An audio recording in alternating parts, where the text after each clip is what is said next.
Welcome to Deco Guide, the only app designed to help you navigate your college and career journey in the quickest and most affordable way. This podcast is brought to you by EdTechity, dedicated to opening doors to higher education and career opportunities for all.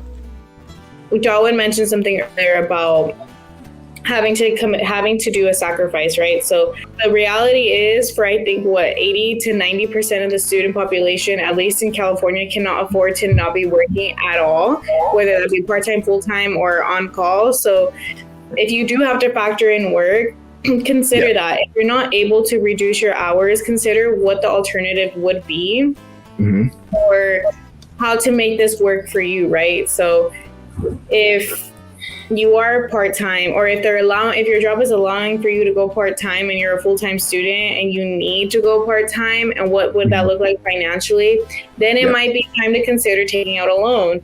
So I think the term loan is thrown around like a bad word, right? But a loan is to be able to support you financially through this process, because realistically it's so difficult to be a full-time student, be a full-time employee, and then still have a life outside of that. Trust me, I know, I do both full-time, so it's hard to navigate that, right? But I think if you are coming into this space and you know you need to work and you know you need financial stability and you have access to loans, really take that into consideration when you're trying to do time management. Because if you are falling behind on all of your classes because you're prioritizing your job, in the long run, it might hurt you more to be on campus for longer periods of time. And it's going to cost you more to be on a campus for longer periods of time than to really try and hone in on your academics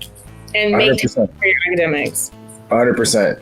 And when it comes to college expenses, the two most expensive things is housing and food.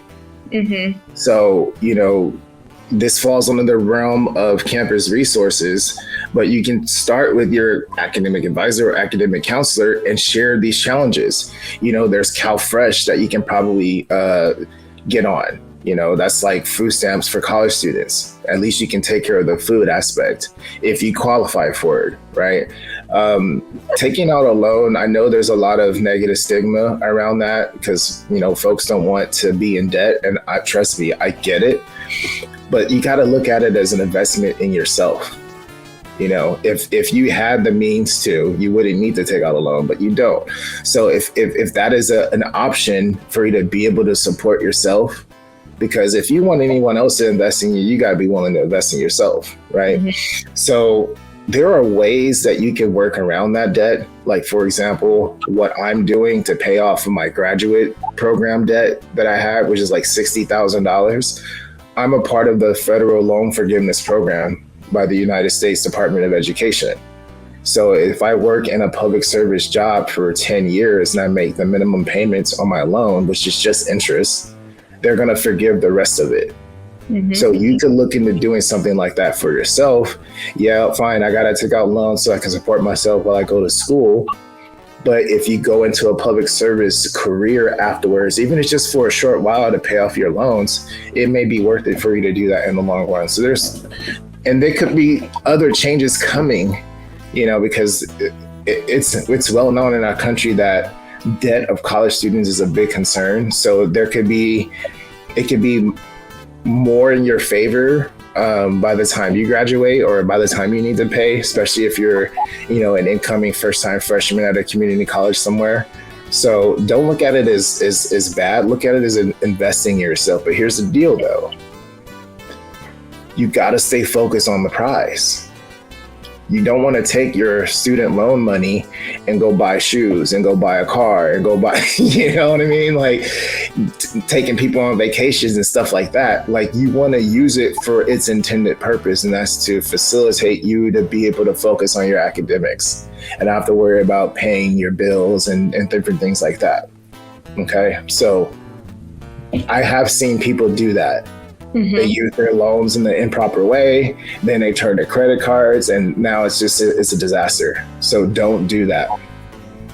Yeah. And the public service loan forgiveness, it's technically, so you don't have to work for the government. You don't have to work for the federal government. But what public service is if you a nonprofit, if you work at a K-8 that is not a private school or a charter school. Yes.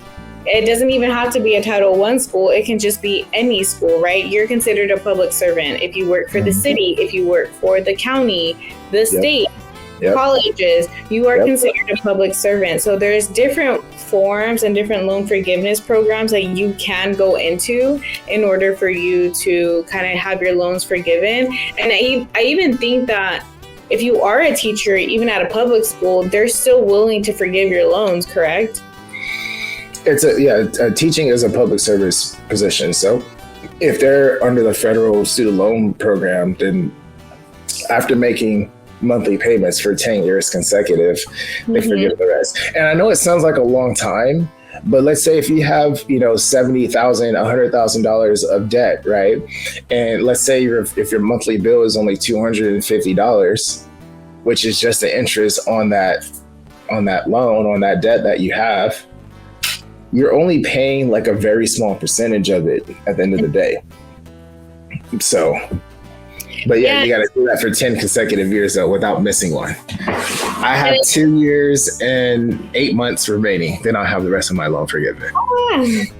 If you put it in hindsight, right, the way that somebody explained it to me is if you're going to pull out a loan, that's good debt that you want to be into, right? Because if you compare it to a car loan, a car depreciates over time. So you're paying it off, but it depreciates over time versus if you have this loan, you're just going to keep getting better and better and better, right? With your education, your career development, all of that.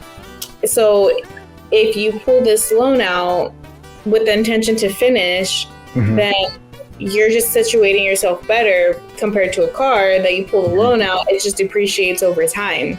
Yeah. So if you put it in that mentality, the loan is a scary thing.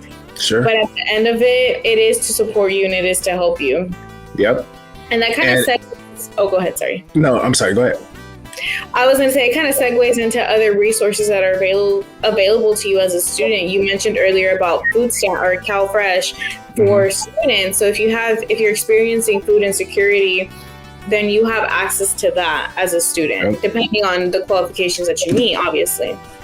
Or even housing instability. Some colleges might even have housing scholarships available, depending on your situation. So the key is just to communicate with your counselor or your advisor right away. They can get you in contact with folks in financial aid, and they can run it down to you from A to Z, what you need to know as far as taking out loans, what are your loan forgiveness options.